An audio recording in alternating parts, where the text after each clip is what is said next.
किस किस का नाम लूं, किस किस को छोड़ दूं। जो ज़र्रा जिस जगह है वहीं आफताब है।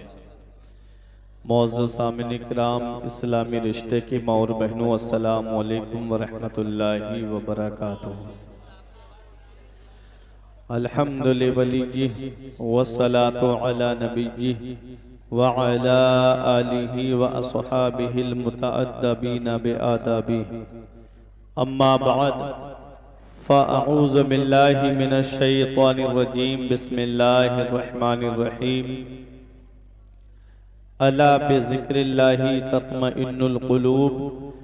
आमन्तु बिल्लाहि सदक़ल्लाहुल अज़ीम व सदक़ रसूलुहुन नबियुल अमीनुल करीम व नहनु अला ज़ालिका लमिनश शाहिदीन व शाकिरीन वल्हम्दुलिल्लाहि रब्बिल आलमीन। बंदाए परवरदिगारम, उम्मते खैरुल वरा, दोस्त दारे चार यारम, अहले बैते मुस्तफ़ा, दाना ताबे हर वली, पास बाए गौसना, मजहब हनफिया दारम, मसलके अहमद रज़ा। हमारे दीन की हक़ानियत के दोनों शाहिद हैं, मुईनुद्दीन अजमेरी, मुहियुद्दीन जीलानी। आइए हजरात, हम और आप मिलकर सबसे पहले मुस्तफ़ा जाने रहमत, शम्ए बज़्मे हिदायत, नौ शहे बज़्मे जन्नत, काबे के बद्रुद्दुजा, तैबा के शम्सुद्दुहा, दाफ़िए जुमला बला, जिस नबी की अज़मत व शान को बयान करते हुए मेरे पीरो मुर्शिद ताजु शरिया फ़ख्रे अज़हर फरमाते हैं, जहाँ में उनकी चलती है वो दम में क्या से क्या करते हैं। जहाँ में उनकी चलती है वो दम में क्या से क्या कर दें। ज़मी को आसमां कर दें, सुरैया को सरा कर दें, फिजा में उड़ने वाले यूना इतराएं निदा कर दें। वो जब चाहें जिसे चाहें उसे फरमा रवा कर दें। तमाम लोग मोहब्बत व अक़ीदत के साथ गुंबद खज़रा की जानिब लौ लगाकर दुरूद पाक की डालियाँ मोहब्बत की थालियों में सजाकर पेश करें। पढ़िए बावाज़े बुलंद, अल्लाहुम्मा सल्ली अला सय्यिदिना व मौलाना मुहम्मदिन व बारिक व सल्लिम सलातुम व सलामन अलैका या रसूल अल्लाह सल्लल्लाहु तआला अलैहि वसल्लम। हज़रात, काफ़ी देर से आप हज़रात प्रोग्राम को समाप्त कर रहे हैं। मुझसे कबल आपने बेहतरीन नातो मनक़बत शायर इस्लाम भाई सलीम रज़ा पीलीभीती से समाप्त की। बहुत अच्छे अशार नक़ीब उर्स आला हज़रत भाई क़ारी यूसुफ रज़ा संभली साहिब क़िबला से आपने समाप्त किए। बस मेरी एक थोड़ी सी आप तमामी हजरात से गुजारिश है, खुसूसी खिताब तो आप मेरे बाद मौलाना हुज्जतुल इस्लाम साहिब क़िबला जो दिल्ली से तशरीफ़ लाए हैं उनका समाअत करेंगे। थोड़ी देर के लिए मुझे बर्दाश्त कर लें और एक खामोशी वाला माहौल बना दें, एक सुकून वाला माहौल बनाएं। और आप यहाँ जब तक बैठे मेरी मोहब्बत में नहीं, बगदाद के गौसे आज़म की मोहब्बत में बैठे। बेशक एक शायर ने कहा था, घिरे हैं बलाओं में हम गौसे आज़म, घिरे हैं बलाओं में हम गौसे आज़म, करम गौसे आज़म, करम गौसे आज़म, करम गौसे आज़म, करम गौसे आज़म।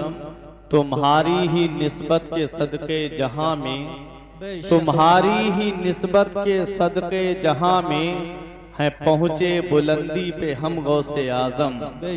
तुम्हारी ही निस्बत के सदक़े जहाँ में है पहुँचे बुलंदी पे हम गौसे आज़म।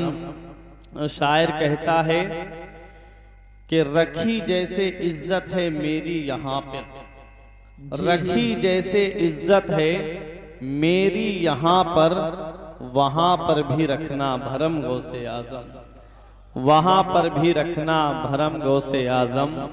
बनाया है दीवाना अपना मुझे तो, बनाया है दीवाना अपना मुझे तो, सरे हश्र रखना भरम गौसे आज़म।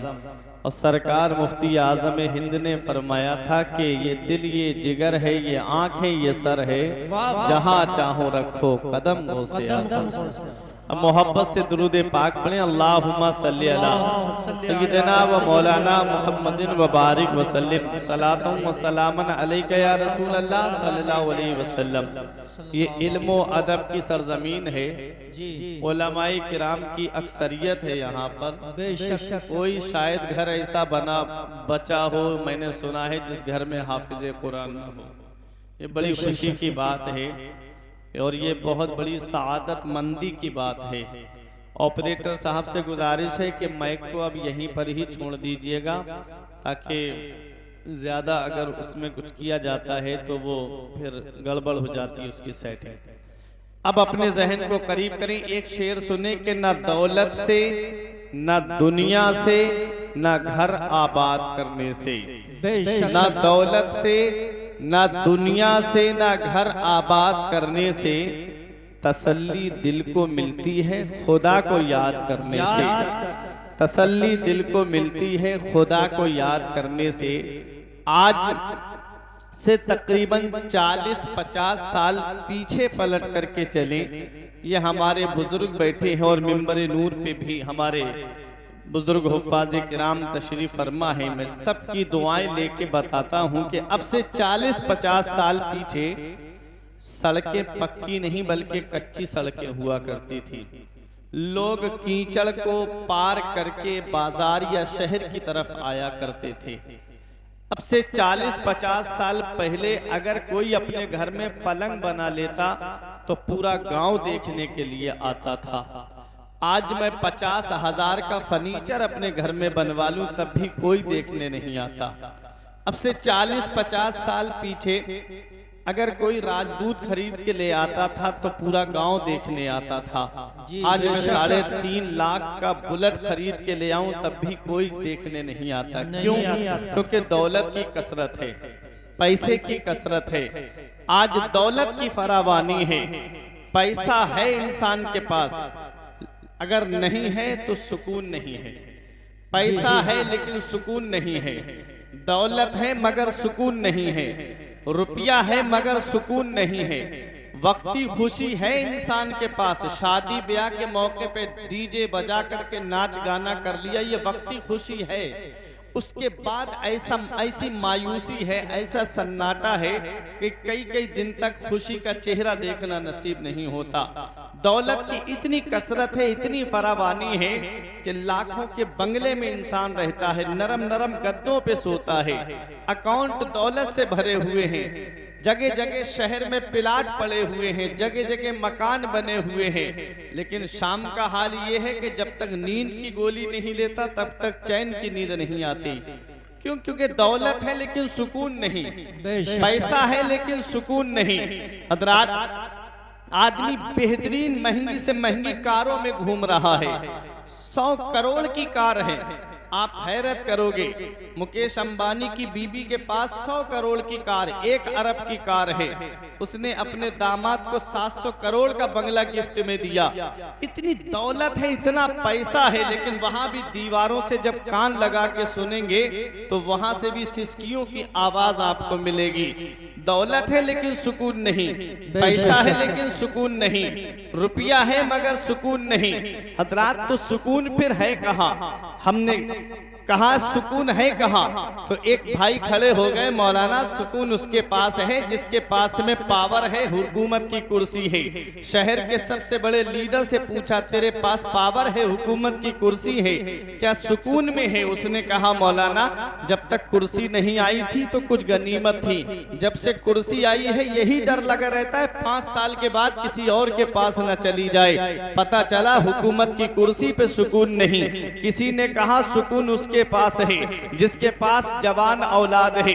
शहर के एक ऐसे भाई से बात की जिसके 3 बेटे जवान थे, तेरे पास जवान औलाद है क्या? सुकून में है। उसने कहा, मौलाना जब तक औलाद नहीं थी आस्तानों की खाक छान दी थी, जब तक औलाद नहीं थी कोई हाफिज नहीं छोड़ा जिससे औलाद के लिए दुआ ना कराई, कोई पीर नहीं छोड़ा जिससे औलाद के लिए दुआ ना कराई हो, कोई ऐसा आलिम नहीं छोड़ा जिससे औलाद के लिए दुआ ना कराई। आस्तानों की खाक छान दी तब कहीं जाकर के मेरे घर में ये फूल खिले थे, तब कहीं जाकर के मेरे घर में ये चश्मो चराग आए थे।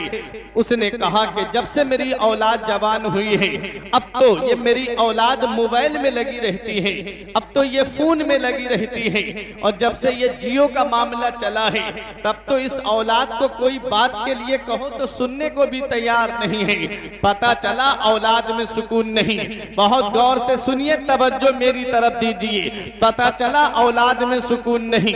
किसी ने कहा सुकून उसके पास है जिसके पास में दौलत है। शहर के सबसे बड़े अमीर से पूछा, शहर के सबसे बड़े रईस से पूछा, तेरी अमीरी का चर्चा है, तेरी रईसी का चर्चा है, बता क्या तेरे पास सुकून है? उसने कहा मौलाना ये दौलत जब से आई है, ये रुपया जब से आया है, ये पैसा जब से आया है, यही डर लगा रहता है कहीं मेरा ये दौलत कोई चुरा के ना ले जाए, कहीं मेरा ये पैसा खत्म ना हो जाए। पता चला दौलत में सुकून नहीं, पता चला औलाद में सुकून नहीं, पता चला पावर में सुकून नहीं, पता चला इक्तिदार में सुकून नहीं, पता चला औलाद में सुकून नहीं, तो फिर सुकून है कहाँ? तो आओ कुरान की बारगाह में चलते हैं। हीरे कुरान के अंदर मौजूद हैं, मोती कुरान के अंदर मौजूद हैं, सदफ कुरान के अंदर मौजूद हैं, गौहर कुरान के अंदर मौजूद हैं। और जिस मरीज को दुनिया के डॉक्टरों ने इलाज कर दिया हो उसकी शिफा भी कुरान के अंदर मौजूद है।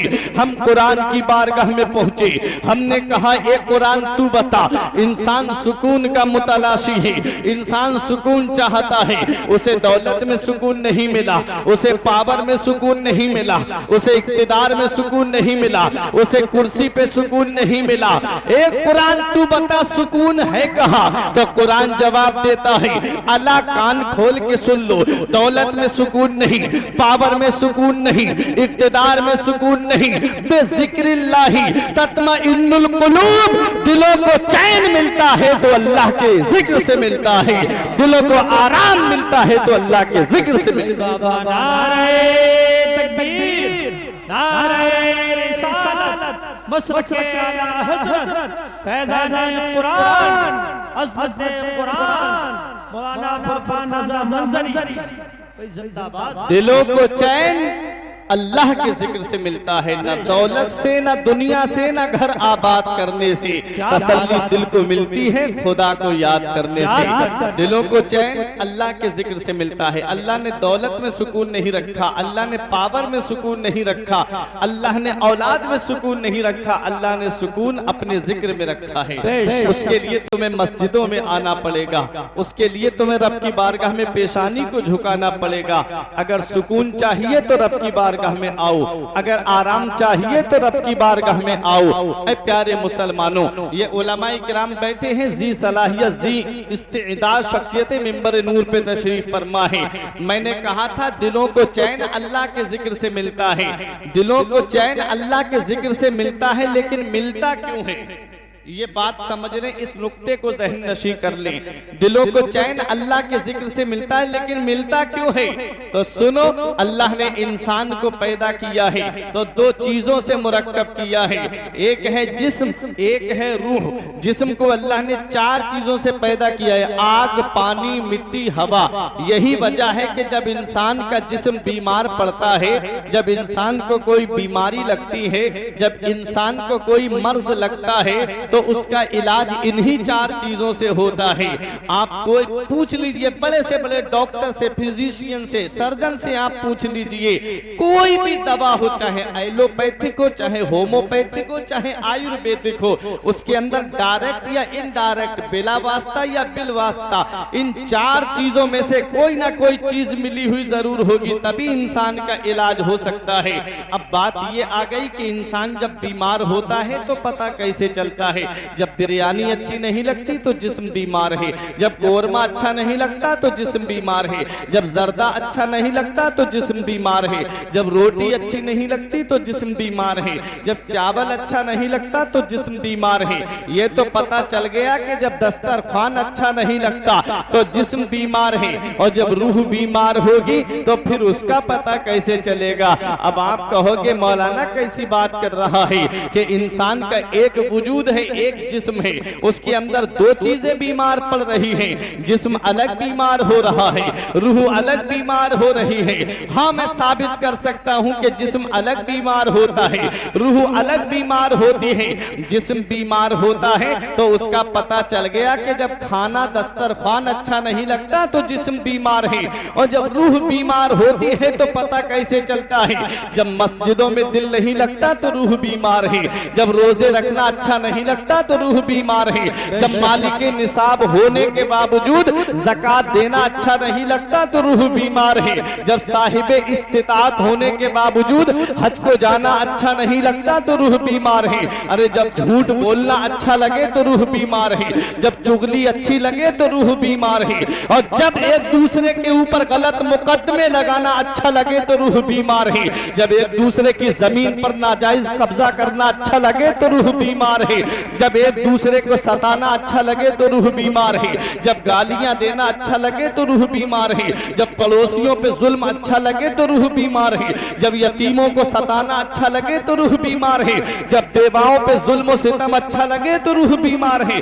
जब सदाकत अच्छी ना लगे तो रूह बीमार है, जब अदालत अच्छी ना लगे तो रूह बीमार है, जब जज्बा सखावत में मजा ना आए तो रूह बीमार है, जब अदालत अच्छी ना लगे तो रूह बीमार है, जब हाफिजों की तौहीन अच्छी लगे तो रूह बीमार है, जब आलिमों की बुराई अच्छी लगे तो रूह बीमार है, जब इमामों की बुराई अच्छी लगे तो रूह बीमार है, जब मदरसे के ऊपर पार्टी बंदी अच्छी लगे तो रूह बीमार है, जब मस्जिदों के नाम पे इख्तिलाफ अच्छा लगे तो रूह बीमार है। ऐ प्यारे मुसलमानों, जब जिस्म बीमार होता है तो इलाज दवा से होता है, और जब रूह बीमार होती है तो उसका इलाज कैसे होता है, तो ये भी कुरान से पूछो। हमने कहा ये कुरान, जब रूह बीमार होगी तो पता इलाज कैसे होगा, तो कुरान जवाब देता है। 15वां पारा खोल के देखो, वयसअलूनका अनिर रूह कुलिर रूह मिन अम्रि रब्बी। ऐ महबूब, वो आपसे रूह के बारे में पूछते हैं, आप फरमा दो रूह तो हुक्म रब का नाम नहीं, रूह तो अल्लाह के हुक्म से एक शय है।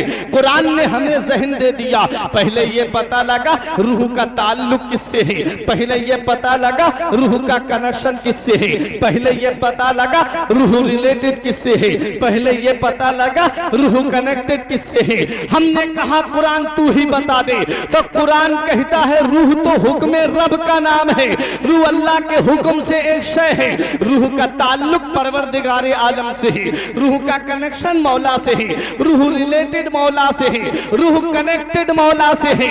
ऐ प्यारे मुसलमानों, जब जिस्म बीमार होता है तो इलाज दवा से होता है, और जब रूह बीमार होती है तो इलाज जिक्र खुदा से होता है।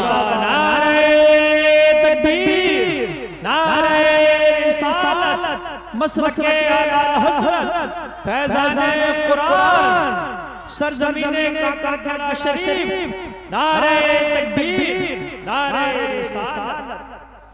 न दौलत से, न दुनिया से, न घर आबाद करने से तसल्ली दिल को मिलती है, खुदा को याद करने से। दिलों को चैन अल्लाह के जिक्र से मिलता है, दिलों को आराम अल्लाह के जिक्र से मिलता है, दिलों को राहत अल्लाह के जिक्र से मिलती है।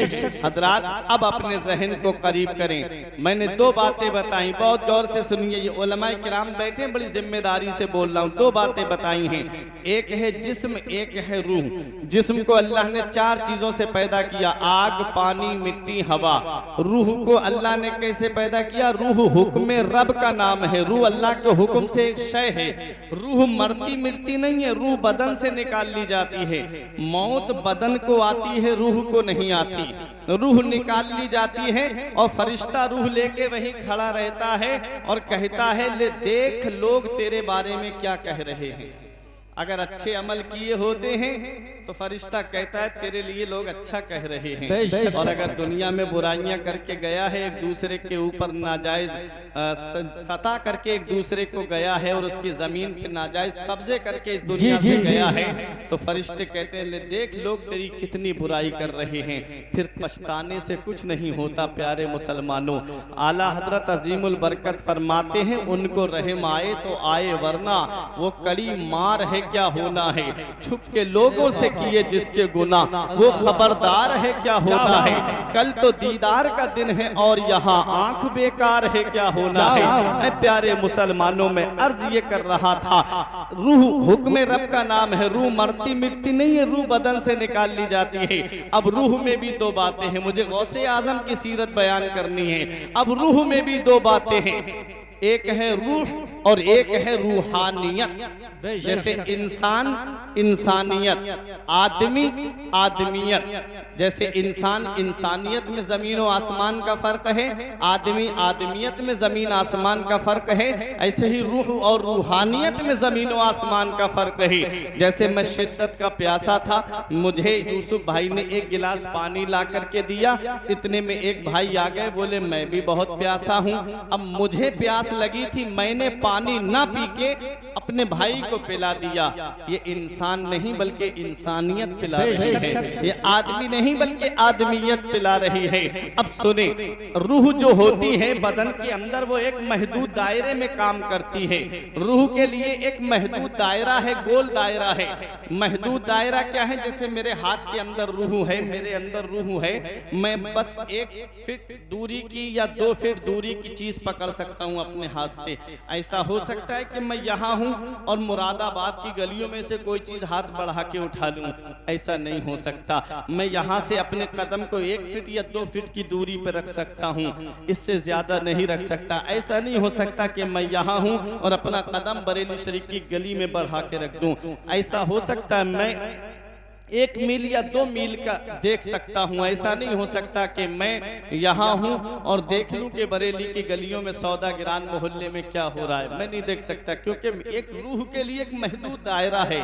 रूह एक महदूद दायरे में काम करती है, रूह एक महदूद दायरे के अंदर अपना काम करती है। और ये कान जो है वो एक महदूद दायरे में सुनते हैं। मैं 1 मील की आवाज़ सुन सकता हूँ और कभी ऐसा नहीं हो सकता कि कोई मुझे मुरादाबाद से आवाज दे और मैं काकल खेड़ा में बैठ करके उसकी आवाज को सुन लूं। ये नहीं हो सकता, क्योंकि मेरे अंदर रूह है। मैं एक महदूद दायरे में मेरी रूह काम करती है। प्यारे मुसलमानों में बता ये रहा था, रूह का एक महदूद दायरा होता है और रूह के साथ अल्लाह जिन्हें रूहानियत अता फरमाता है, उनकी शान ये होती है कि वो माँ के शिकम में होते हैं तो लौहे महफूज पे चलने वाले कलम की आवाज को सुन लिया करते हैं। जिनको अल्लाह रूहानियत देता है वो फरमाते, नजर तो इला बिलादिल्लाही जमा का खरदालतिन अला हुक्म इत्तिसाली।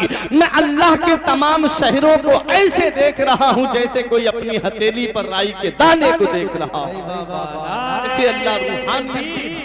नारे रिसालत मसलक आला हजरत फैज़ान औलिया किराम, फैज़ान गौसे आज़म, फैज़ान साबिर पाक, भाई जिंदाबाद। जिन्हें अल्लाह रूहानियत देता है उनका मकाम बुलंद होता है, जिन्हें रूहानियत मिलती है उनकी शान बुलंद होती है, जिन्हें रूहानियत का मकाम हासिल होता है उनका मर्तबा बुलंद होता है, उनकी अजमत बुलंद होती है, उनकी शान बुलंद होती है, उनका मर्तबा बुलंद होता है। आओ जरा देखो, अल्लाह जिसे रूहानियत देता है उसका नाम अल्लाह मिटने नहीं देता है। क्यों? क्योंकि आज हम जीते हैं तो अपने लिए जीते हैं। कोई सोचता है मेरा मकान अच्छा हो जाए, कोई सोचता है मेरे बच्चे बेहतर से बेहतर कॉलेज के अंदर पढ़े। आज हमने अपना मिशन पैसा बना दिया, आज हमने अपना मिशन दौलत बना दी। मुझे पैसा चाहिए, चाहे जमीन बेच के मिले लेकिन पैसा चाहिए, चाहे कहीं से भी आए मुझे पैसा चाहिए। आज हम जीते हैं तो अपने लिए जीते हैं, आज हम जीते हैं तो अपने मकान के लिए जीते हैं, आज हम जीते हैं तो अपनी औलाद के लिए जीते हैं, आज हम जीते हैं तो अपने घर वालों के लिए जीते हैं। क्या वजह है? जमीन और आसमान का फर्क है हमारे जीने में और अल्लाह वालों के जीने में। हजरात, औलाद हमारे पास है, आज हमसे एक बीबी नहीं संभाली जाती। मेरे गौसे आजम की तो 4 बीबियां थी, आज हमारे पास 1-2 औलाद है। हम उसके लिए रातों दिन ओवर टाइम करके कमा करके ला रहे हैं ताकि मेरी औलाद के लिए पैसा जमा हो जाए, मेरी औलाद के जिंदगी जिंदगी सुकून से गुजर जाए। और मेरे गौसे आजम के तो 27 लड़के, रिवायतों में मुख्तलिफ आया 49 के करीब औलाद थी मेरे गौसे आजम की। मैंने आलम तसव्वुर में अर्ज किया मेरे गौस, आज हमारा हाल तो ये है कि एक दो बच्चे के लिए कमा करके ला करके रख रहे हैं, तब भी हमारे घर का खर्च पूरा नहीं होता। आपकी इतनी औलाद और 4 बीबियां, आपके घर का गुजारा कैसे चलता है? तो मेरे गौस की रूहानियत ने कुरान की आयत पढ़ के जवाब दिया था, मन यत्तकिल्लाह यजअल लहू मखरजन व यरज़ुक़हु मिन हैसु ला यहतसिब व मन यतवक्कल अलल्लाहि फहुवा हस्बुह। जो अल्लाह से डरता है, अल्लाह उसके लिए निजात का रास्ता निकाल देता है और उसे ऐसी जगह से या रसूल जिंदाबाद, अल्लाह माशाअल्लाह। रात गौसे आजम की रूहानियत ने जवाब दिया आयत करीमा पढ़ करके, मन यत्तकिल्लाह यजअल लहू मखरजन व यरज़ुक़हु मिन हैसु ला यहतसिब व मन यतवक्कल अलल्लाहि फहुवा हस्बुह। जो अल्लाह से डरता है, अल्लाह उसके लिए निजात का रास्ता निकाल देता है और उसे ऐसी जगह से रोजी देता है जहां से उसका वहमो गुमान भी नहीं होता। और जो अल्लाह पे भरोसा करता है, अल्लाह उसके लिए काफी है। मेरे गौस का भरोसा रब की जात पे है, मेरे गौस का तवक्कुल रब की जात पे है। और दुनिया जानती है दौलत देने वाली जात अल्लाह की है, पैसा देने वाली जात अल्लाह की है, सरमाया देने वाली जात अल्लाह की है, रुपया देने वाली जात अल्लाह की है। जिसने अपने रब को राजी किया, परवरदिगारे आलम ने उसको ऐसा सुकून अता फरमाया है कि वो घर में भी रहता है तब भी सुकून से है और मजार में है तब भी वो सुकून से है। अल्लाह या रसूल जिंदाबाद, अल्लाह। तो जिसे अल्लाह रूहानियत देता है उसकी शान अलग होती है, उसका मकाम अलग होता है। बहुत गौर से सुनिए, मेरे पास वक्त बहुत कम है, इसलिए मैं बड़ी तेजी के साथ अपने वक्त को मुकम्मल करने जा रहा हूं। और कुछ नसीहत की बातें आएंगी। मौला मुझे पहले अमल की तौफीक दे, बाद में आपको अमल की तौफीक दे। आज हमारे नौजवान भाई बैठे हुए हैं, नौजवान भाई जवान हमारे यहाँ पर भी हैं। और जवानी की दहलीज पे जब इंसान पहुंचता है, जवानी दीवानी होती है। आज हमारे भाई की जिंदगी कैसे गुजरती है? किसी की जिंदगी मोबाइल की स्क्रीन पे गुजर रही है, किसी की जिंदगी मैच देख करके गुजर रही है, कोई फेसबुक पे अपनी जिंदगी बर्बाद कर रहा है, कोई व्हाट्सएप पर अपनी जिंदगी बर्बाद कर रहा है, कोई ट्विटर और इंस्टाग्राम पर अपनी जिंदगी बर्बाद कर रहा है। एक नौजवान आज हमारे यहाँ पर है, मस्जिद में अजान होती लेकिन नमाज की कोई परवाह नहीं। मुअज्जिन पुकार के कहता है हय्या अलल सलाह, आओ नमाज की तरफ, हय्या अलल फलाह, आओ कामयाबी की तरफ। लेकिन मेरा भाई है कि मोबाइल में लगा है लेकिन नमाज से कोई मतलब नहीं है। एक हमारे यहाँ के नौजवान हैं और एक नौजवान वो थे जो दरिया के किनारे लेटे हुए थे। भूख ने निढाल कर दिया था, शिद्दत की प्यास लगी हुई थी, भूख ने ऐसा बेचैनो बेकरार कर दिया, सोच रहे थे कोई मुबाह चीज मिल जाए खा लूं ताकि मेरे पेट की भूख मिट जाए। ऐ नौजवानों सीखो, आज हम वाकयात सुनते तो हैं लेकिन उनसे दरसे इबरत हासिल नहीं करते। एक सेब दरिया में बहता हुआ आया, सेब उठाया और सेब उठा करके आपने एक ही लुकमा खाया था। तकवे ने झंझोड़ के कहा, ए अबू स्वाले ये तुमने क्या कर दिया? कयामत ये सेब किसी बाग का है और बाग का कोई मालिक होगा, ये सेब किसी मालिक की मिल्कियत में है, तुमने बगैर मालिक की इजाजत के ये सेब खा लिया है, क्या जवाब दोगे कयामत में रब की बारगाह में जाकर के? तकवे ने झंझोड़ के रख दिया, परहेजगारी ने झंझोड़ के रख दिया, आंखों में आंसू आ गए। दरिया के किनारे चले, कई मील का सफर किया। एक बाग मिला जो दरिया के ऊपर उसकी शाखें लटकी हुई थी और सेब टूट टूट के दरिया में गिर रहे थे। समझ गए ये इसी बाग का सेब है। जब दरिया के जब बाग के अंदर गए तो एक बुजुर्ग अल्लाह अल्लाह कर रहे थे, उन्हें सलाम किया, उन्होंने जवाब दिया, कहा कैसे कैसे आना हुआ नौजवान? कहा मैंने आपके बाग का एक सेब आपकी बगैर मर्जी के खा लिया है, आप मुझे उस सेब की गलती को मेरी माफ कर दें। बुजुर्ग ने सर से पैर तक देखा, पेशानी पे बुलंदी के आसार जाहिर हो रहे थे। वलीरा वली में शनासद, वली को वली पहचानता है। समझ गए मैं भी समंदर हूँ और आने वाला भी समंदर है, और जब समंदर समंदर से मिल जाएगा तो काम कुछ और होगा दीन का। इसलिए कहा कि माफ तो कर दूंगा लेकिन मेरा बाग रखाना पड़ेगा। कई साल तक बाग रखाते रहे और शान देखे गौसे आजम के वालिद की, मकाम देखे गौसे आजम के वालिद का। एक दिन अबू स्वाले मूसा जंगी दोस्त बाग में थे।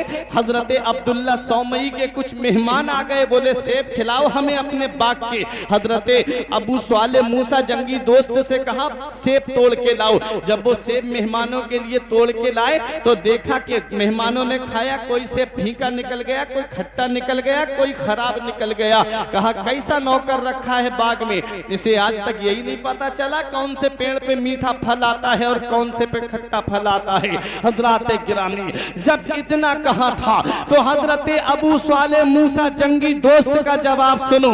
कहते हैं पता उसे होता है जो खाता है। मैं जब से इस बाग में आया हूं मैंने एक सेब भी अपनी जुबान पे चख के नहीं देखा है। उन्होंने कहा मेहमानों ने हम नहीं मानते इसकी बात को, हम नहीं तस्लीम करते इसकी बात को। कैसे मान ले रातों दिन बाग में रहता है और इसने सेब नहीं खाया होगा। तब हजरत अब्दुल्ला सौमई ने कहा सुनो मैं इसका मर्तबा तुम्हें बताता हूं, मैं इस नौजवान की शान तुम्हें बताता हूं। एक दिन आंधी आई, तूफान आया, मैं अपने घर से बाहर निकला, देखूं मेरे से बाग के फल जमीन पे गिरे हैं कि नहीं गिरे हैं। कहते जब मैं बाहर निकला और जब मैं बाग में पहुंचा, आंधी चल रही थी, तूफान चल रहा था, ये नौजवान बाग के बीचों बीच चराग जला करके कुरान की तिलावत कर रहा था। कहते मैंने देखा सबके फल जमीन पे पड़े हुए थे, मेरे बाग का एक फल भी जमीन पे नहीं गिरा था। सुभान अल्लाह, सुभान अल्लाह। ये नौजवान है, ये नौजवान है। देखें पहली शर्त पूरी हुई, पहली शर्त पूरी हुई। कहा अब मुझे माफ कर दें सेब की गलती को। कहा माफ तो कर दूंगा, एक दूसरी शर्त रह गई है। कहा दूसरी क्या है? कहा मेरी एक बेटी है, तुम्हें उससे निकाह करना पड़ेगा। वाकयात तो आप सुनते रहते हैं, सुने गौर से देखिए कि कहा निकाह के बाद में आप माफ कर देंगे। भाई थोड़ा सा सीटी पे गौर कीजिए, निकाह अगर मैं कर लूं तो माफ कर देंगे? उन्होंने कहा हाँ माफ कर दूंगा। बोले तो ठीक है, मैं दुनिया में सजा बर्दाश्त कर लूंगा, मुझसे आखिरत की सजा बर्दाश्त नहीं। जी जी बेशक। एक सेब खाया था कराहियत वाला, कराहियत मकरू सेब था, बगैर मालिक की मर्जी के खा लिया था, तो तकवे ने झंझोड़ के रख दिया। लेकिन आज मैं सोच में पड़ जाता हूं कि आज इंसान चाहता है, वो चाहे कैसा भी पैसा कमा के लाए, वो सोचता है मेरी औलाद नेक बन जाए। गेहूं पे गेहूं ही तो आएगा, जी जी बेशक। जौ के पेड़ पर जौ ही तो आएंगे, बेशक। आम के पेड़ पे आम ही तो आएगा, पपीते के पेड़ पे पपीता ही तो आएगा। कभी गौर नहीं करते कि तुम अपनी औलाद को कमाई कैसी खिला रहे हो।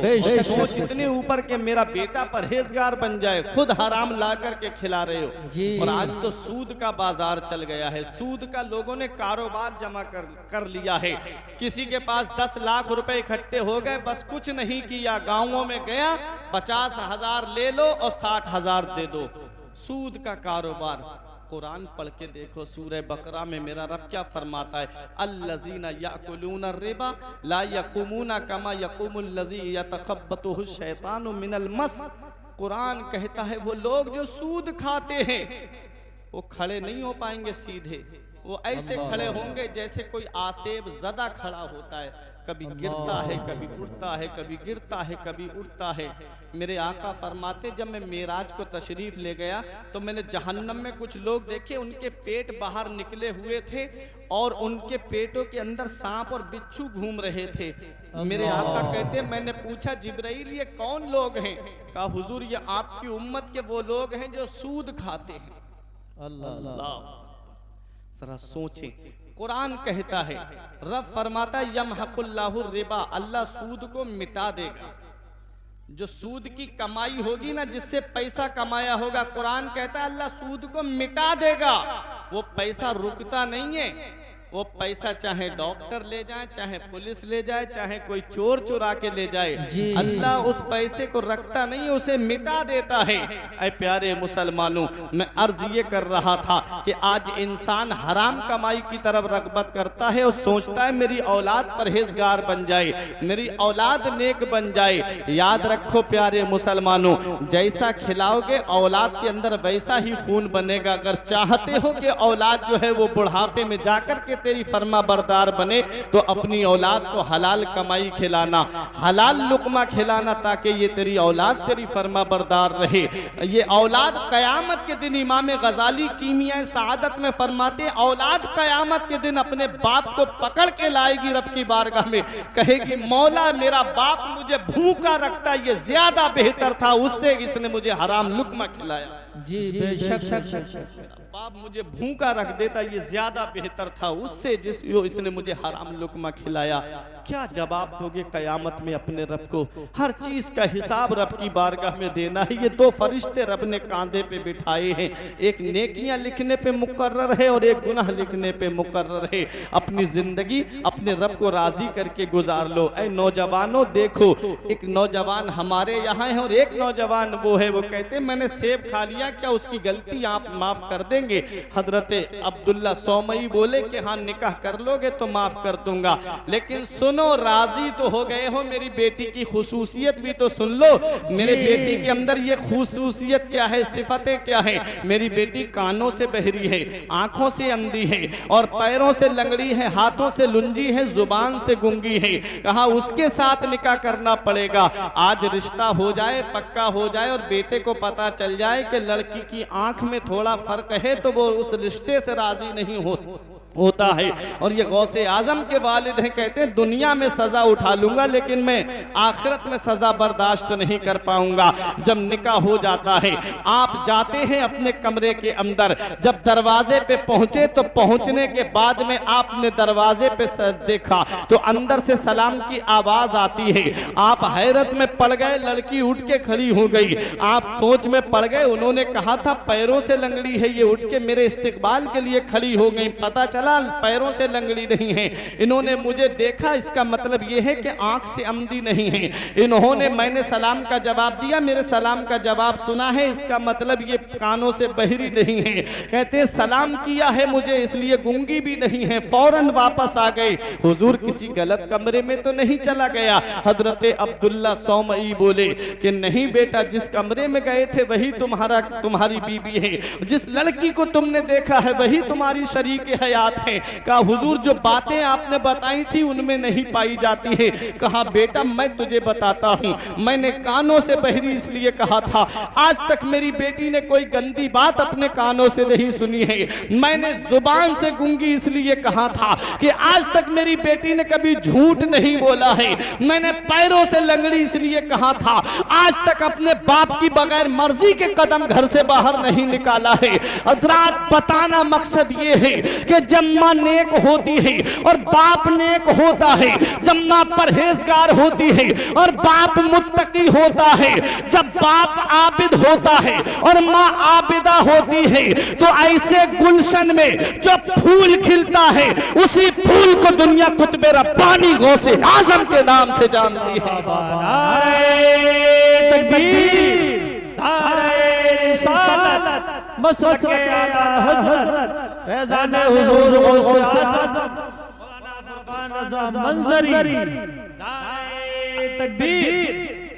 ऐसे गुलशन में जो फूल खिलता है उसी फूल को दुनिया कुतुब रब्बानी कहती है, महबूब सुबहानी कहती है, शाहबाज़ लामकानी कहती है, पीर लासानी कहती है, सैयदुल असियाद कहती है, जय्यदुल अजियाद कहती है, फर्दुल अफराद कहती है, कुतुबुल अक्ताब कहती है, पीर लासानी कहती है। हुजूर सैयदना शेख अब्दुल कादिर जीलानी गौसे आजम दस्तगीर बड़े पीर के नाम से दुनिया जानती है। और क्यों ना जाने, मां नेक होती होती है तो औलाद भी नेक होती है।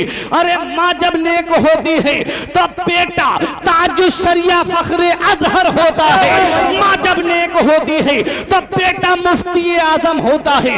माँ जब नेक होती है तो बेटा हुज्जतुल इस्लाम होता है। माँ जब नेक होती है तो बेटा आला हजरत होता है।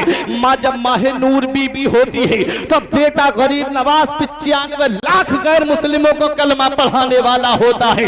माँ जब फातिमा उम्मुल खैर होती है तो बेटा बगदाद का गौसे आजम होता है। माँ जब नेक होती है तो बेटा सैयदुत ताइफा जुनैद बगदादी होता है। माँ जब नेक होती है तो बेटा अपने वक्त का सिर्री शक्ति होता है। माँ जब नेक होती है तो बेटा अपने वक्त का अबू मूसा अशअरी होता है।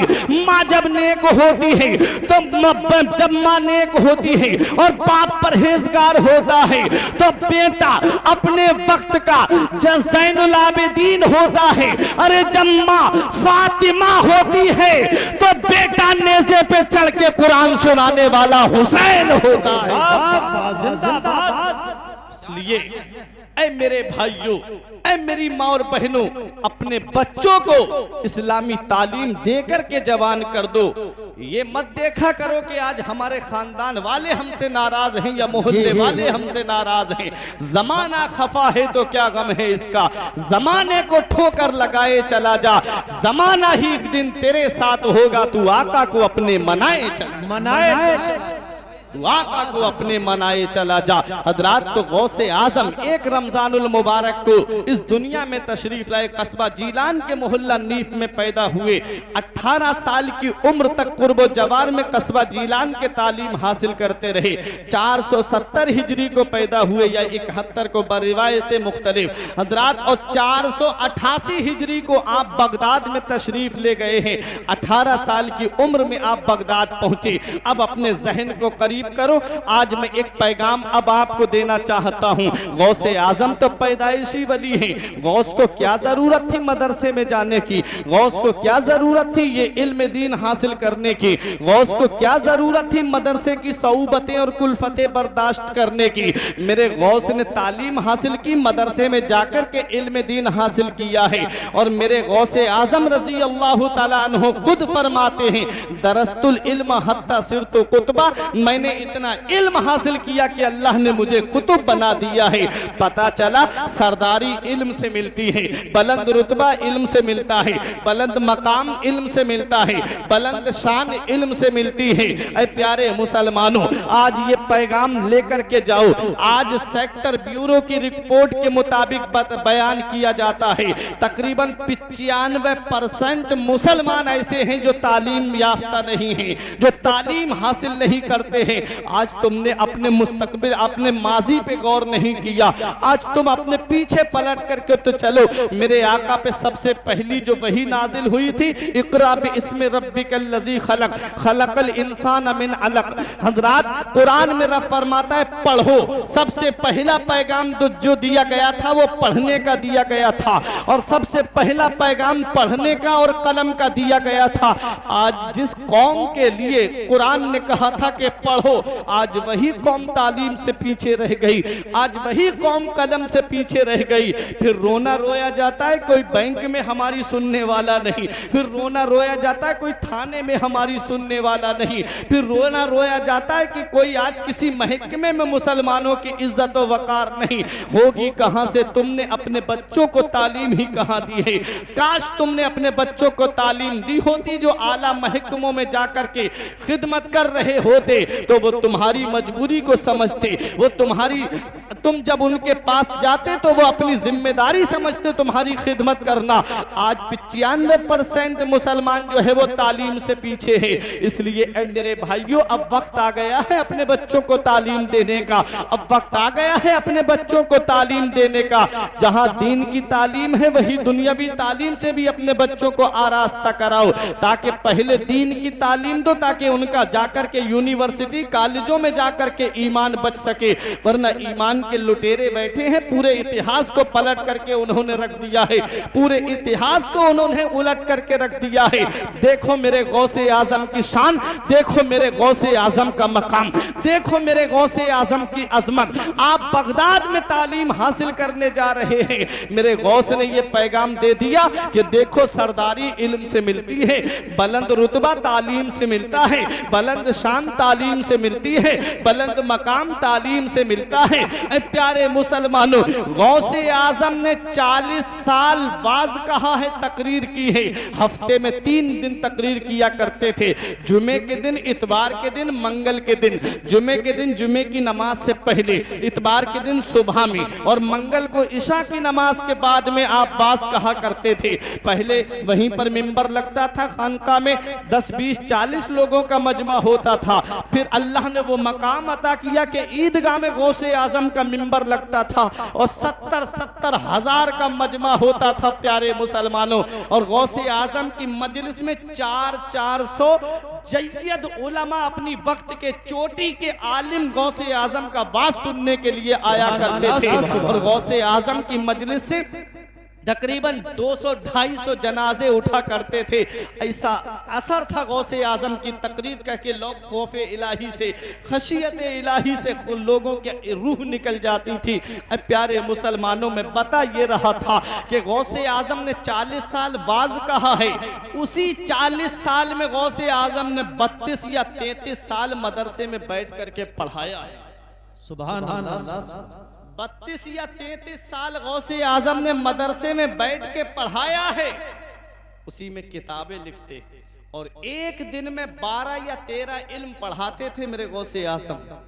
आज हमारे मदारिस का हाल तो ये, कोई फन्ने मंतिक में माहिर है तो फन्ने मंतिक की किताब लेगा, कोई इल्मे नौह में माहिर है तो इल्मे नौह की किताब लेगा, कोई इल्मे सर्फ में माहिर है तो वो इल्मे सर्फ पढ़ाएगा, कोई इल्मे रियाजी में माहिर है तो वो इल्मे रियाजी की किताब पढ़ाएगा, कोई इल्मे मुनाजरा में माहिर है तो वो इल्मे मुनाजरा की किताब पढ़ाएगा, अगर कोई फन्ने अदब में माहिर है तो वो फन्ने अदब की किताब पढ़ाएगा। मगर वह मेरे गौसे आजम तेरे मर्तबे का जवाब नहीं, तेरी शान का जवाब नहीं, तेरे इल्म का जवाब नहीं। गौसे आजम एक दिन में बैठ करके 12 या 13 इल्म पढ़ाते थे। सबसे पहले फन्ने तफसीर, फिर फन्ने हदीस, फिर फिका का नंबर आता था, फिर उसके बाद और उलूम का नंबर आता था। ये गौसे आजम की शान थी, ये गौसे आजम का मकाम था। अल्लाह तबारक व तआला ने वो शान गौसे आजम को अता फरमाई, वो मकाम गौसे आजम को अता फरमाया कि मेरा ईमान पुकार के कहता है, वाह क्या मर्तबा है, गौस है बाला तेरा, ऊंचे ऊंचों के सरों से कदम आला तेरा। इल्म की वजह से वो मकाम दे दिया, इल्म की वजह से वो शान अता फरमा दी अल्लाह ने कि मेरे गौसे आजम ने फरमाया, मेरा ये कदम हर अल्लाह के वली की गर्दन पे है। इतना बड़ा वलियों का सरदार गौसे आजम को अल्लाह ने बना दिया। ऐ प्यारे मुसलमानों, इल्म हासिल करो, तालीम से जुड़े रहो, तालीम से जुड़े रहोगे, अपने बच्चों को मदरसे में भेजो।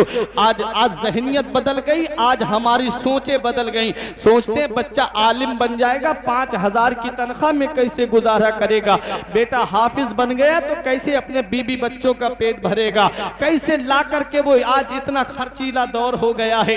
आज अगर इंसान को देखा जाए 5000 की तनख्वाह पे इमामत करने वाला इमाम, ये माहौल भी हम ही ने खराब किया है। खुद तो चाहते हैं कि हमें महकमे से 50,000 की तनख्वाह मिले, खुद तो चाहते हैं कि मुझे 20,000 रुपए हासिल हो महीने पे, और मस्जिद के इमाम को गुलाम समझा जाता है।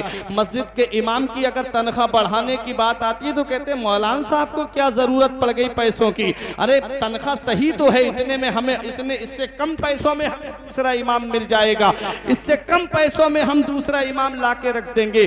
प्यारे मुसलमानों, इमामों को गुलाम समझने वालों, इमामों को तहकीर की निगाहों से देखने वालों, हमने देखा देखा है जिस इमाम की तनख्वाह 5,000 है, जिस इमाम की तनख्वाह 6,000 है, हमने देखा है 50,000 की तनख्वाह पाने वाला ये रोता हुआ नजर आता है कि मेरे घर के खर्चे पूरे नहीं होते हैं, और 5,000 की तनख्वाह पे गुजर बसर करने वाला इमाम ईशा की नमाज पढ़ा के अल्लाह का शुक्र अदा करता है, और सुबह फजर की नमाज पढ़ा के अल्लाह का शुक्र अदा करता है।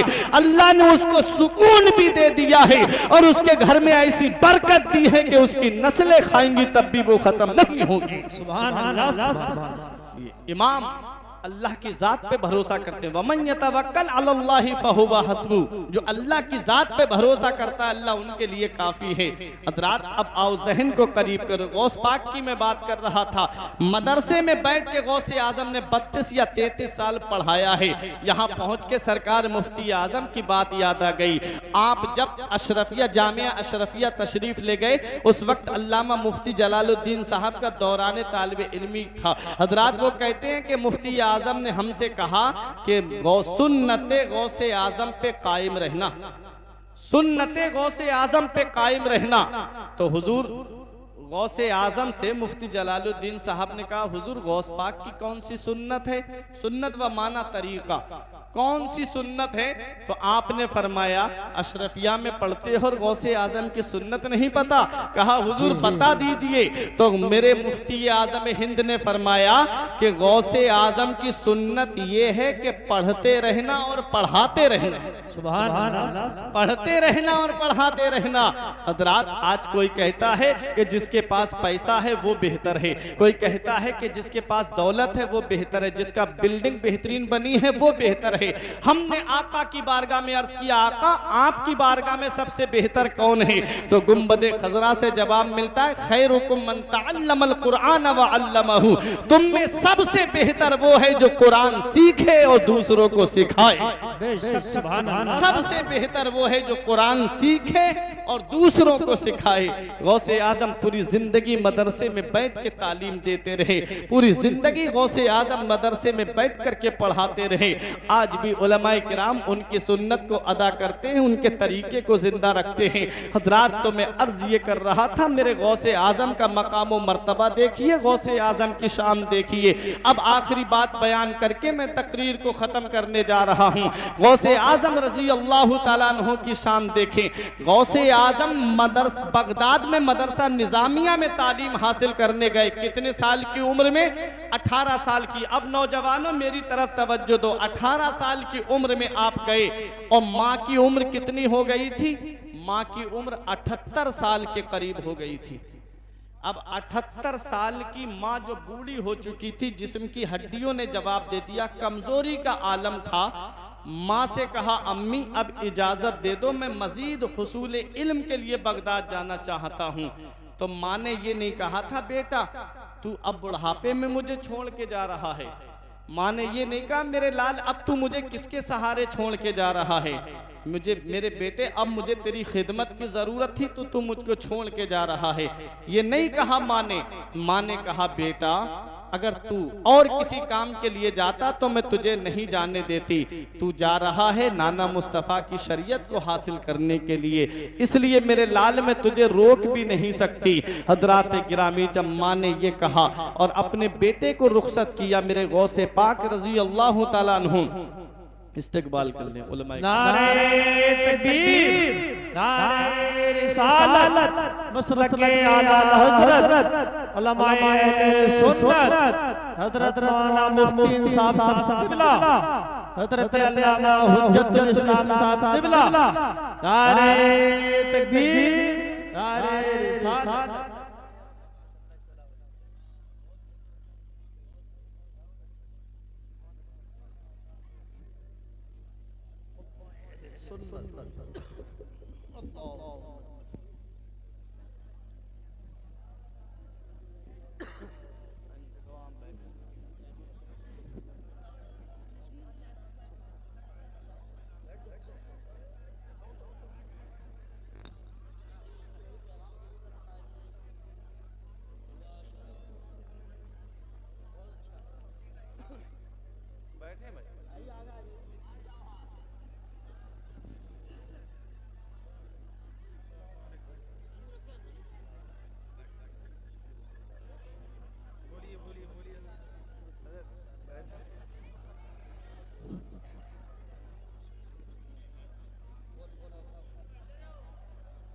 बैठिए आप हजरात, सुकून से बैठ जाइए। बस आप आमद तयम्मुम बर्खास्त के तहत आखिरी जुमले सुन लें। आप हजरात जरा सुकून से हो जाएं, मोहब्बत से जरा दुरूद पाक पढ़ें। अल्लाहुम्मा सल्ली अला सय्यिदिना व मौलाना मुहम्मदिन व बारिक व सल्लिम सलातुं व सलामन अलैका या रसूल अल्लाह सल्लल्लाहु ताला अलैहि वसल्लम। हजरात, तो मैं अर्ज ये कर रहा था, तवज्जो दीजिए मेरी तरफ, अर्ज ये कर रहा था, आखिरी जुमले हैं। गौसे आजम रजी अल्लाह ताला अन्हु अपनी माँ से कहते, अम्मी अब मैं मजीद हुसूल इल्म के लिए बगदाद जाना चाहता हूँ, अब मुझे आप इजाज़त दे दें। 18 साल की उम्र में गौसे आजम रजी अल्लाह ताला अन्हु बगदाद को तशरीफ़ ले जा रहे हैं। सोचो तो सही ज़रा प्यारे मुसलमानों, आपकी वालिदा की उम्र तकरीबन 78 साल के करीब हो गई है। 78 साल जब इंसान पहुंचता है तो वो कमज़ोरी के आलम में होता है, बुढ़ापे के आलम में होता है। ऐसे वक्त में माँ बाप को औलाद की सख्त ज़रूरत पड़ती है और गौसे आज़म उस वक्त में अपनी माँ से इजाज़त मांगते हैं। माँ ने अपनी कमज़ोरी को, अपने बुढ़ापे की आड़ को अपने बेटे को नहीं बनाया, कहा मेरे लाल तू इल्म हासिल करने जाना चाहता है तो चला जा, मेरे लाल तू नाना मुस्तफ़ा की शरीयत को हासिल करने जाना चाहता है तो चला जा, अगर किसी और काम के लिए जाता तो शायद मैं तुझे इजाज़त ना देती। ऐ प्यारे मुसलमानों, यहाँ पहुँच के मैं ये बताना चाहता हूँ, गौसे आज़म रजी अल्लाह ताला अन्हु की माँ तो बूढ़ी हो चुकी थी, बुढ़ापे में अपने बेटे को अपने पास न रोका, इल्म दीन हासिल करने के लिए भेज दिया। और तारीख में मिलता है कि गौसे आज़म रजी अल्लाह ताला अन्हु बगदाद में थे और आपकी माँ का इंतकाल हो जाता है। गौसे पाक रजी अल्लाह ताला अन्हु अपनी माँ का चेहरा भी नहीं देख पाते हैं। ऐ प्यारे मुसलमानों, ये माँ बाप जो होते हैं ये अल्लाह की बहुत बड़ी नेमत होते हैं। ये माँ बाप अल्लाह की अजीम नेमत हैं। माँ के 3 एहसान तो ऐसे हैं औलाद के ऊपर कि अगर औलाद पूरी जिंदगी माँ की खिदमत के लिए वक्फ कर दे फिर भी वो उन 3 एहसानों का बदला नहीं चुका सकती।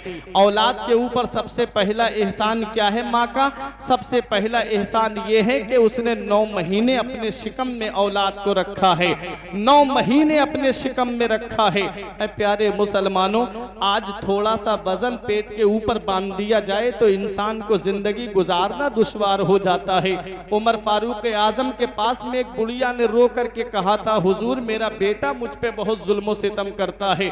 आपने उसके बेटे को बुलाया और बुलाने के बाद में एक वजनीला पत्थर तकरीबन 2 किलो के करीब उसके पेट पे बांध दिया और कहा खाना भी इसी पत्थर के साथ खाएगा और जब शाम को लेटेगा तब भी ये पत्थर तेरे पेट पे रहेगा, हाजत से जाएगा तब भी ये पत्थर तेरे पेट पे रहेगा, इस पत्थर को अगर जुदा किया तो सजा दूंगा।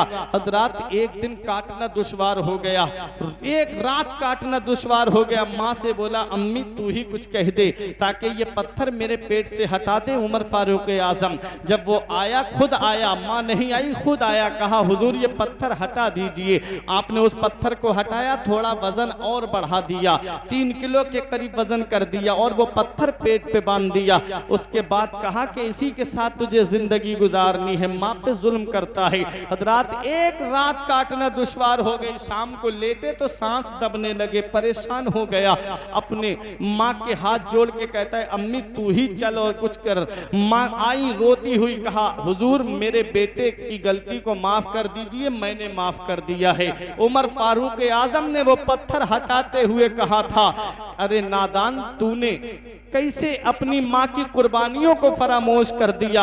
आज तू ये छोटा सा पत्थर अपने पेट पे बांध करके एक दिन नहीं काट पाया, तुझसे 2 दिन जिंदगी गुजारना दुश्वार हो गया।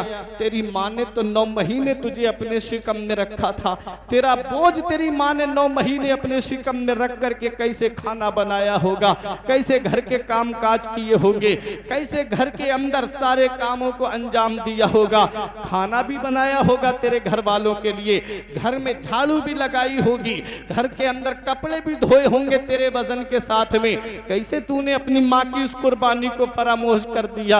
हाथ जोड़ के अर्ज करता है, हुजूर आज के बाद कभी अपनी माँ के ऊपर जुल्म सितम नहीं करूंगा, आज के बाद कभी अपनी माँ को नहीं सताऊंगा।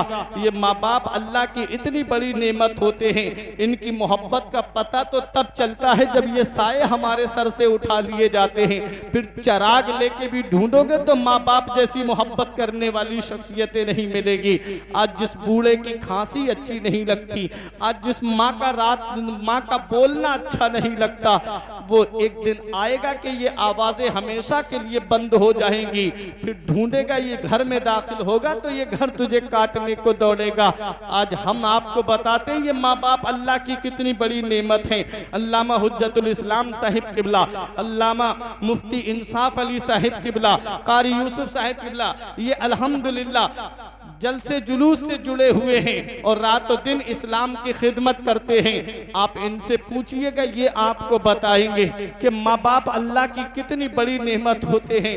कभी रात में, सर्दी की रात में, दिसंबर जनवरी की रातों में जब कोहरा आता है तो जब रातों में जलसे करके 2 बजे 3 बजे 4 बजे इंसान अपने घर पे पहुंचता है, बीबी है मोहब्बत का दावा करती है, मुझे शौहर से बड़ी मोहब्बत है, बच्चे हैं दावा करते हैं कि हमें अपने वालिद से बड़ी मोहब्बत है। लेकिन हमने देखा है जब रात के अंधेरे में जाकर के दरवाजा खटखटाया जाता है तो बीबी की आवाज नहीं आती है, या तो सबसे पहले बाप की आवाज आती है या माँ की आवाज आती है कि बेटा अभी दरवाजा खोलते हैं। इन कुर्बानियों को कैसे भुलाओगे, इन कुर्बानियों को कैसे फरामोश करोगे प्यारे मुसलमानों। ये माँ बाप अल्लाह की इतनी बड़ी नेमत है, पहली मोहब्बत है माँ बाप की दुनिया में जो बदला मांगती है। अगर तुम अपने माँ बाप के साथ भलाई करोगे तो तुम्हारी औलाद तुम्हारे साथ भलाई करेगी। अगर तुमने अपने माँ बाप के साथ भलाई नहीं की तो बुढ़ापे में ये उम्मीद मत रखना कि तेरी औलाद तेरे काम आएगी, तेरी औलाद तेरी फरमा बरदार होगी।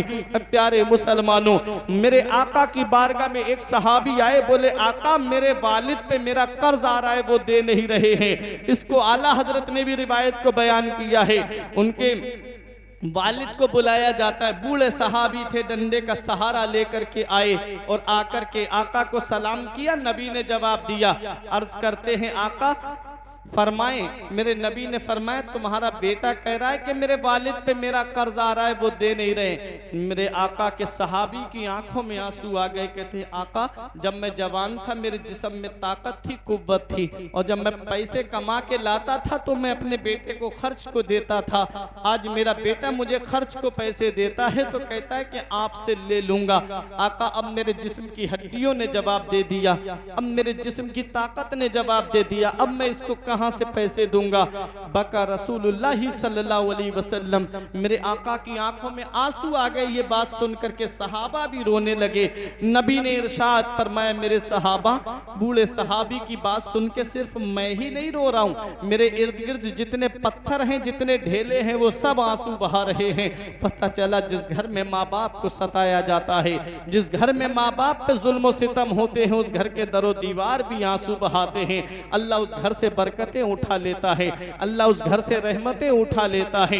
ऐ प्यारे मुसलमानों, अपने माँ बाप की कदर मंजिलत जानो, अपने माँ बाप का मकाम और मर्तबा पहचानो। ये माँ बाप अल्लाह की बहुत बड़ी नेमत है। अगर किसी को ये पता लगाना है कि उसका रब उससे राजी है या नहीं है, उसका रसूल उससे राजी है या नहीं है, तो वो अपने घर में देख ले, बूढ़े माँ बाप उससे राजी है तो उससे अल्लाह भी राजी है, उसका रसूल भी राजी है। और अगर माँ बाप नाराज हैं तो ना अल्लाह राजी है ना उसका रसूल राजी है।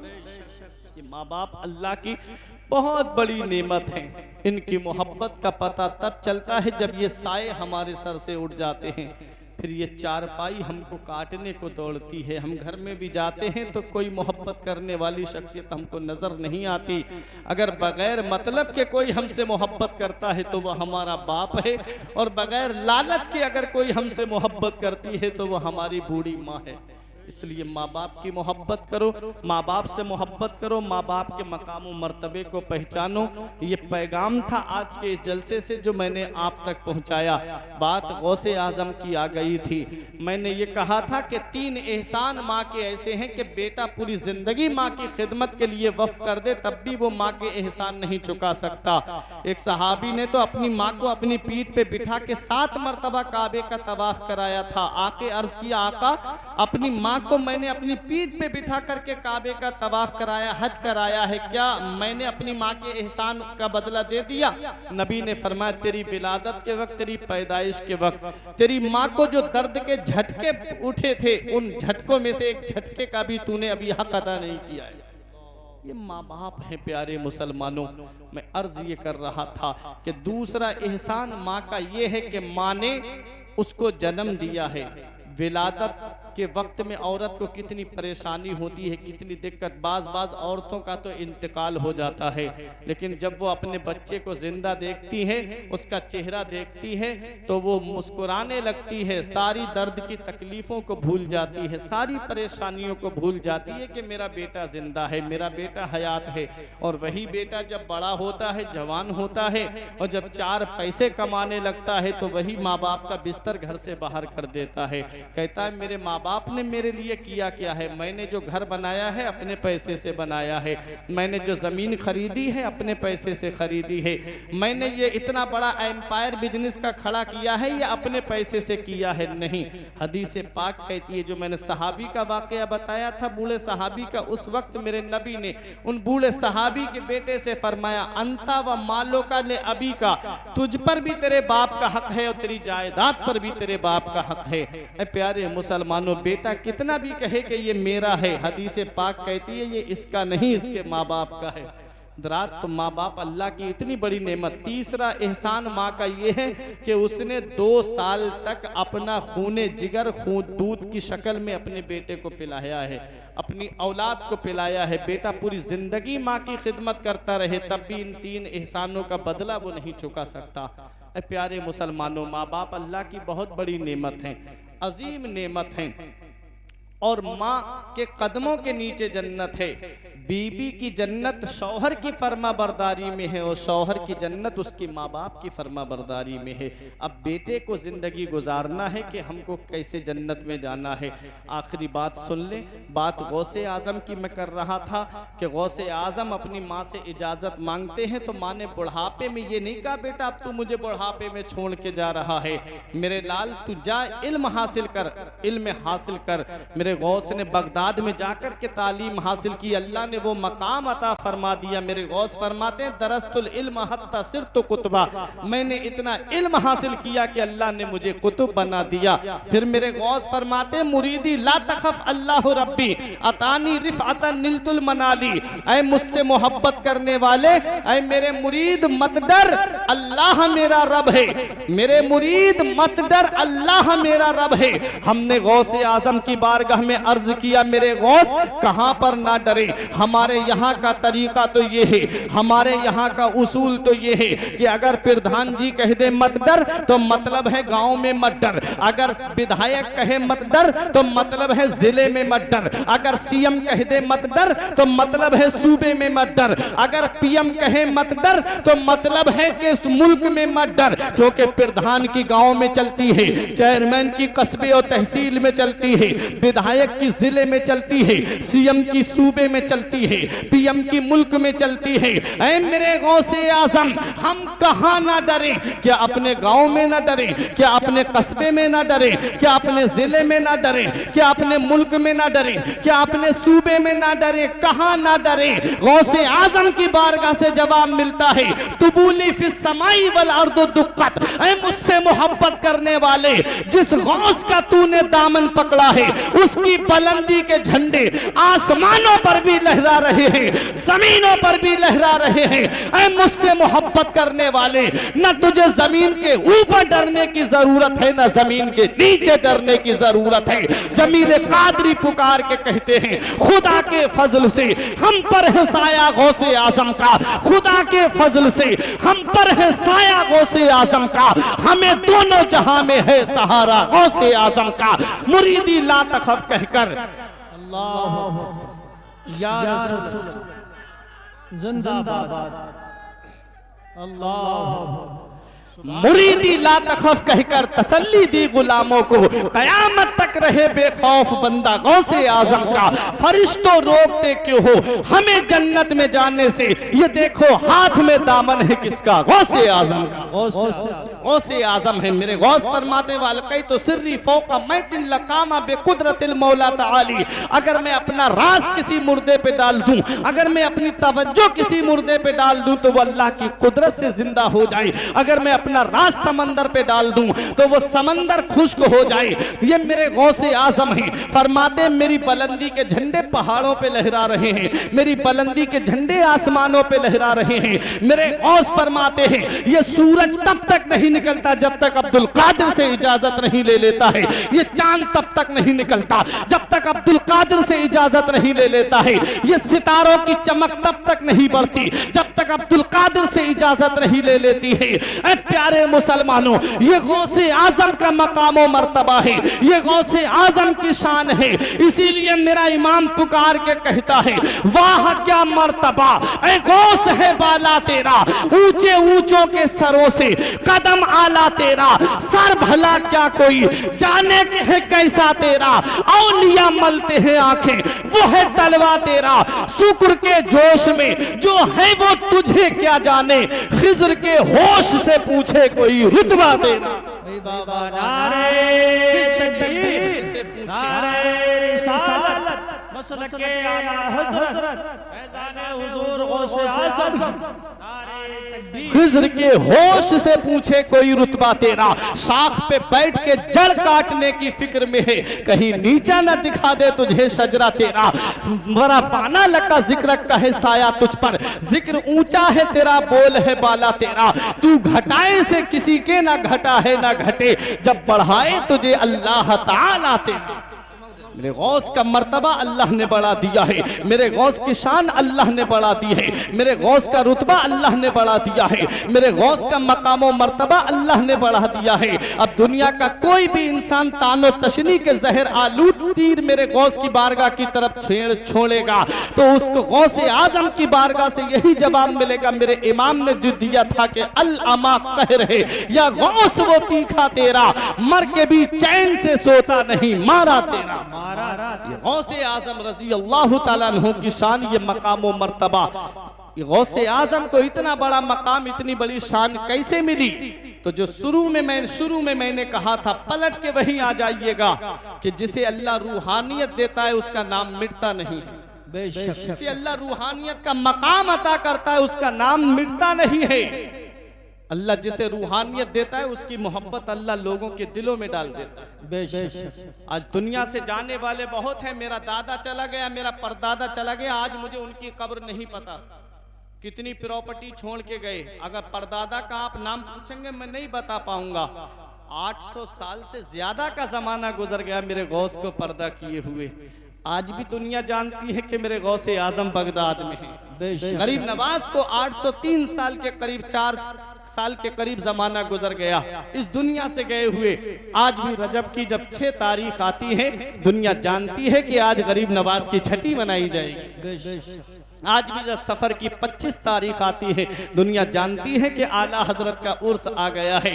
आज भी मुरादाबाद की सरजमीन पे हुजूर सदरुल अफाजिल नईमुद्दीन मुरादाबादी के उर्स में लोग खिंचे चले आते हैं। क्या वजह है? आज किसी को किसी के लिए टाइम नहीं, मुझे मेरे पास वक्त नहीं। किसी का इंतकाल होता है नमाज जनाजा के वक्त जाता है इंसान, किसी के यहाँ शादी होती खाना खाने के लिए जाता है फौरन वापस आ जाता है। किसी को किसी के लिए वक्त नहीं है। आप हो के रात के 11 बजे के बाद भी यहाँ पर बैठ करके जिक्र सुन रहे हो। आज जब टाइम नहीं है तो आप यहाँ क्यों बैठे हो? तो सुनो, दुनिया से जाने वाले तो बहुत होते हैं। कोई अपने घर वालों को राजी करके जाता है, कोई अजीजो अकरबा को राजी करके जाता है। अल्लाह ने कुछ बंदे ऐसे दुनिया में भेजे हैं कि वो घर बार नहीं देखते हैं बल्कि अपने परवरदिगार की रजा देखते हैं। वो अपने रब को राजी करके जाते हैं और जिससे रब राजी है उससे सब राजी है। सब राजी है। या रसूल जिंदाबाद। अल्लाह जिससे रब राजी उससे सब राजी। गौसे आजम ने अपने रब को राजी किया, अपने रसूल को राजी किया। मेरे रब ने गौसे आजम का नाम अंधेरे में नहीं रहने दिया, लोगों के दिलों में डाल दिया, लोगों के दिलों में डाल दिया। जिसको अल्लाह रूहानियत देता है उसका नाम मिटता नहीं है, लोगों के दिलों पे नक्श हो जाता है। न दौलत से, न दुनिया से, न घर आबाद करने से तसल्ली दिल को मिलती है, खुदा को याद करने से। तो आज जिक्र की महफिल से जाओ, मस्जिद के अंदर जाओ, अपने रब को याद करो, अल्लाह अल्लाह करो। अयो जिक्र अफदलो या रसूल अल्लाह। सहाबा ने पूछा सबसे बेहतर जिक्र क्या है? नबी ने फरमाया अफदलो जिक्र ला इलाहा इल्लल्लाह मुहम्मदुर रसूलुल्लाह। सबसे बेहतर जिक्र जो है वो कलमा शरीफ पढ़ना है।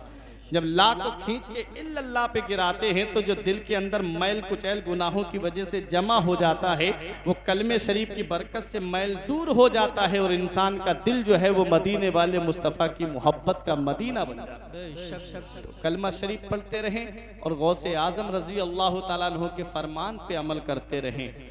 और आप देख रहे हैं खुसूसी खिताब खतीब अहले सुन्नत हज़रत अल्लामा हुज्जतुल इस्लाम साहिब क़िबला की आमद हो चुकी है और जी सलाहियत जी इस्तेदाद शख्सियत मिंबर नूर पे तशरीफ़ फरमा है। परवरदिगार तमाम उलमाए किराम के इल्म व अमल व उम्र में बरकत अता फरमाए। मैंने जो बयान किया सबक़त लिसानी की वजह से या बतक़ाज़ा बशरियत, मेरे अर्ज़ करने में कोई गलती हो गई, उलमाए किराम को गवाह बना के तौबा करता हूँ। अस्तग़फिरुल्लाह रब्बी मिन कुल्ले ज़ंबियों व अतूबु इलैह। कलमा तय्यब पढ़ें, ला इलाहा इल्लल्लाहु मुहम्मदुर रसूलुल्लाह सल्लल्लाहु अलैहि वसल्लम। ये जिंदगी सवारिए दिलशाद कीजिए, लम्हात जिंदगी के ना बर्बाद कीजिए। जब मकसद हयात इबादत खुदा की है, पढ़िए नमाज, मस्जिदें आबाद कीजिए। सभी के सामने एक दिन जरूर आता है, ये हुस्न फानी है लेकिन गुरूर आता है। किसी क्रीम से पाउडर से कुछ नहीं होता, नमाज पढ़ने से चेहरे पे नूर आता है।